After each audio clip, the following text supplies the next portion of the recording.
Kisah burung dan tiga gadis cantik. Tersebutlah seorang buruh berasal dari kota Baghdad. Suatu hari ia berada di pasar menunggu pelanggan. Saat sedang bertelekan pada keranjangnya, tiba-tiba seorang gadis berhenti di hadapannya. Gadis itu memakai sarung tenun terbuat dari sutra bersulam emas dengan rumbai dari benang emas dan perak.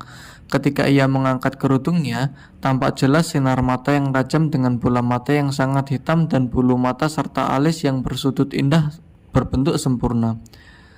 Ambillah keranjangmu dan ikuti aku, pintanya kepada buruh dengan nada suara yang manis. Buruh itu segera mengambil keranjang dan mengikutinya. Si gadis sampai di sebuah rumah, dan ketika berada di depan pintu, ia berhenti dan mengetuk pintu.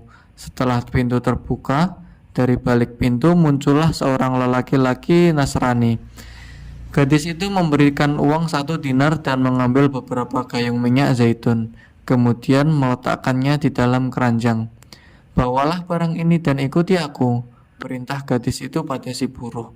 Demi Allah, ini adalah hari yang penuh berkah. Kemudian si buruh membawakan keranjang, mengikuti langkah si gadis. Di depan toko buah, si gadis berhenti untuk membeli buah delima Siam, jambu Turki, melati Aleppo, rambutan Damaskus, terong Nil, jeruk Mesir, dan buah plum. Semuanya diletakkan ke dalam keranjang milik si buruh. Mari, bawakan barang-barang ini dan ikuti aku. Si buruh pun mengikutinya. Di depan toko daging, gadis itu berhenti. Berikan aku 10 bungkus dengan 80 on daging masing-masing bungkusnya, kata gadis itu kepada tukang daging. Tukang daging memotongkan daging dan membungkusnya dengan daun pisang.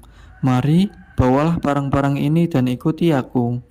Buruh itu pun memanggul keranjang, mengikuti langkah si gadis. Di depan toko manisan, si gadis berhenti, mengambil seluruh manisan dan kembali memerintahkan si buruh untuk membawakan barang-barangnya. Gadis itu kemudian berhenti lagi di depan toko perhiasan dan membeli semua jenis dagangan yang ada di sana seperti sutra, sisir, dan lain-lain, serta meletakkannya semuanya ke dalam keranjang. Mari, bawalah barang-barang ini dan ikuti aku. Seandainya engkau memberitahuku bahwa belanjaanmu sebanyak ini, tentu aku akan membawa bekal untuk membawa seluruhnya, ucap si buruh. Mendengar ucapan si buruh, gadis itu hanya tersenyum. Kemudian ia terus berjalan sambil diikuti oleh si buruh dan berhenti di depan penjual minyak wangi. Di sana ia membeli 10 jenis air, meliputi air mawar, air melati, dan lain-lain. Ia juga mengambil sedikit gula, semprotan air mawar yang harum, kayu cendana, minyak ambar, dan minyak kasturi. Ia juga mengambil lilin Alexandria. Semuanya ia letakkan di dalam keranjang. Mari, bawalah barang-barang ini dan ikuti aku, perintahnya pada si buruh. Si buruh mengerjakan perintahnya. Gadis itu tiba di sebuah rumah yang elok. Beranda bagian depan rumah itu tampak luas. Bangunan rumah itu tinggi dan disokong oleh pilar-pilar yang kokoh. Pintunya terbuat dari pohon pinus bersepuh emas merah. Gadis itu berhenti di depan pintu dan mengetuknya dengan lembut. Daun pintu terbuka. Si buruh menegakkan lehernya, melongok ingin mengetahui sosok yang membuka pintu. Ternyata yang membuka pintu adalah seorang gadis yang perawakannya indah, montok, berparas cantik, kakinya semampai, dan panggulnya tegak. Kening gadis itu bercahaya bagai purnama, matanya bagaikan mata kijang, alisnya bagai bulan sabit di awal Ramadan, pipinya bagai kebun bunga, mulutnya bagai cincin Nabi Sulaiman, raut wajahnya bagai bulan purnama di bibir pagi, kedua payudaranya bagai buah delima yang matang, perutnya terlihat di celah pakaiannya, berlipat seksi bagai lembaran buku. Menyaksikan kecantikan gadis itu, pikiran si buruh bagai terhempas. Hampir saja keranjangnya terjatuh dari kepalanya. Seumur hidup, aku belum pernah mengalami hari yang penuh keberkahan seperti hari ini, batin si buruh. Selamat datang, ucap gadis itu. Mereka masuk ke dalam rumah dan berhenti di sebuah ruangan yang luas penuh hiasan indah dan perabotan yang tersusun rapi. Di ruangan itu juga ada rak-rak tempat perkakas kecil, serta lemari pakaian. Di tengah ruangan terdapat dipan marmer bertahta permata dan mutiara. Di atasnya dipasangi kelambu dari kain sutra. Di atas ranjang tampak seorang gadis cantik bermata indah. Wajahnya mempermalukan matahari yang sedang bersinar. Ia bagaikan seorang putri bangsawan atau pemuka wanita bangsa Arab. Sosoknya seperti diungkapkan oleh sebuah syair berikut ini. Orang yang menghiaskan tubuhmu dengan dahan yang kering, sungguh kias itu palsu dan keji.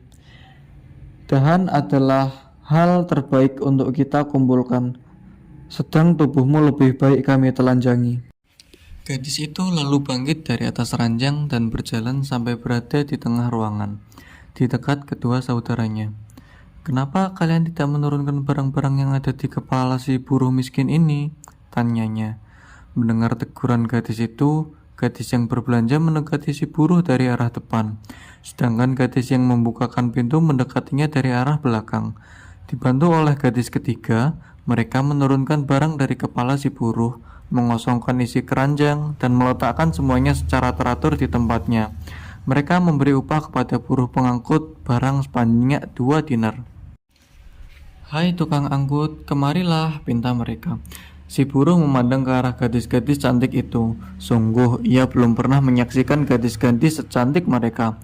Tetapi ia bertanya-tanya di dalam hati, mengapa tidak ada laki-laki di rumah ini? Ia juga memperhatikan minuman, buah-buahan, wewangian, dan lain-lain. Ia merasa sangat heran dan ragu-ragu untuk pergi. "Mengapa engkau tidak pergi? Apakah engkau menganggap bayarannya terlalu sedikit?"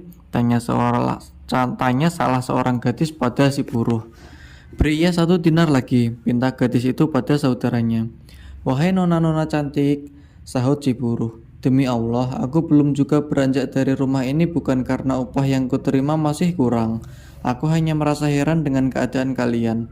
Kenapa tidak terlihat ada seorang lelaki pun di rumah ini? Kenapa tidak ada seorang pun yang dapat menghibur nona-nona? Kalian tentu mengetahui bahwa sebuah meja tidak akan bisa kokoh kecuali ditopang oleh 4 kaki. Dan kalian tidak memiliki orang keempat. Kesenangan lelaki itu tidak lengkap tanpa wanita, dan kesenangan wanita tidak lengkap tanpa lelaki. Sebagaimana kata syair, lihatlah 4 benda yang kukumpulkan di dekatku, kecapi, harpa, sitar, dan seruling. Nona-nona adalah gadis-gadis cantik menawan. Aku yakin kalian butuh orang keempat sebagai teman bersanding. Seorang lelaki dewasa dan berpengetahuan, pandai menyimpan rahasia saat senyuman di bibir mengembang. Kami adalah gadis-gadis, dan kami takut untuk menitipkan rahasia kepada orang yang tidak akan menjaganya. Sungguh baik hatimu yang hendak tinggal bersama kami, kata gadis itu. Aku tidak keberatan engkau tinggal bersamaku, sehingga engkau bisa memenuhi keperluanmu dengan izin Allah. Timpal gadis kedua. Baiklah nona, aku tidak akan meninggalkanmu sampai aku menikah kelak atau aku mati, sahut si buruh. Itu perkara mudah, kata si gadis. Bersikaplah seolah engkau di rumah sendiri dan dengan izin Allah engkau akan sampai pada cita-citamu. Namun aku mesti mengetahui kemampuanmu agar bisa membantu mencapai cita-citamu. Si buruh yang bernama Hasan itu merasa sangat gembira diterima sebagai pelayan para gadis. Ia mendoakan kebaikan untuk gadis-gadis itu, mencium tangan dan kepala mereka, serta mengucapkan terima kasih atas kebaikan mereka. Ia berjanji akan menjaga harga diri mereka. Suatu hari, ia berjalan mengikuti majikannya sambil melamun memikirkan nasib dan kedukaan dalam keterasingannya di rumah itu. Lalu ia menangis dalam hati dan menghela napas dalam-dalam sembali bersyair.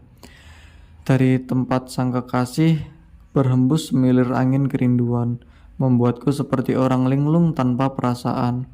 Pertemuan di malam itu terasa terang bagai pagi yang bertabur cahaya. Sedang perpisahan di siang harinya pekat bagai malam gelap gulita. Kata perpisahan dari sang kekasih adalah duka yang berat. Sungguh perpisahan ini penghibur hati yang membuatku sekarat. Perpisahan darinya menjelma keluhan sepanjang masa, sebab di lembah ini tak ada teman yang mampu membuatku bahagia. Padahal melupakan sang kekasih adalah kegetiran yang sia-sia. Sebab hatiku tak akan mampu melupakannya sekalipun selalu dicerca. Yang paling cantik hanya satu dan kerinduanku pun hanya satu. Wahai kekasih yang tiada banding, hatiku hancur berkeping-keping. Setiap orang yang mengaku cinta kepadamu tetapi takut akan celaan.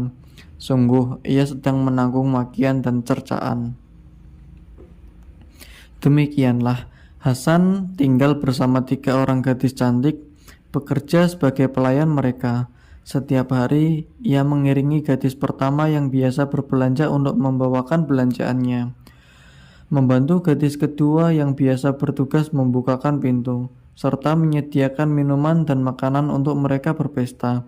Karena kepandaian Hasan, gadis-gadis itu selalu riang gembira. Suatu hari gadis itu sedang bercengkrama di dekat kolam.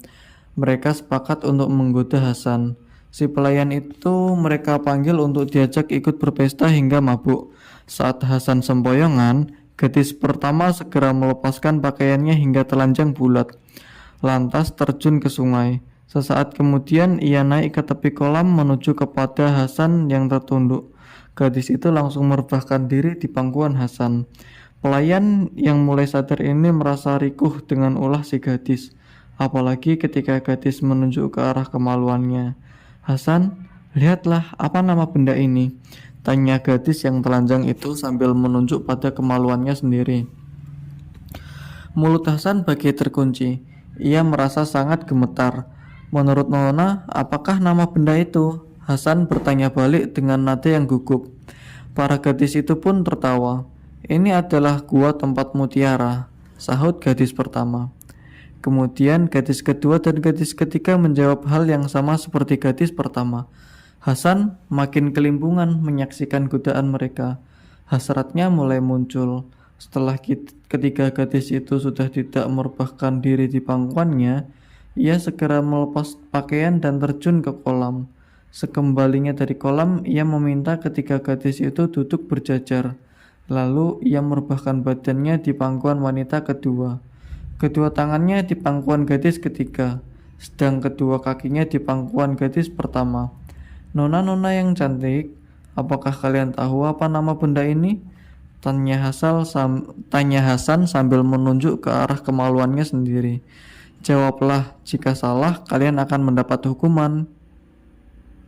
Para gadis tergelak hingga tubuh mereka terlentang. Ini adalah mutiara besar, jawab gadis-gadis itu. Salah, kata Hasan sambil mencubit badan para gadis. Ini adalah kemaluanmu. Alat untuk bersenggama, jawab para gadis. Salah. Lalu Hasan meremas buah dada para gadis itu sebagai hukuman. Ketahuilah, ini adalah senjata hebat untuk mengalahkan kalian. Hasan menerangkan, jika benda ini ditembakkan ke gua mutiara milik kalian, maka gua itu tak akan terlihat lagi. Kekonyolan Hasan ini disambut ledakan tawa para gadis. Pada malam-malam tertentu, mereka yang menganggap Hasan sebagai budak memintanya untuk melayani hasrat mereka. Tanpa terasa, hari mulai pagi dan Ratu Syahrajat segera menghentikan ceritanya dengan janji akan melanjutkannya pada malam yang akan datang. Dunyazad dan Raja Syahrayar mengangguk tanda setuju. Keadaan berjalan sebagaimana biasa hingga malam pun tiba.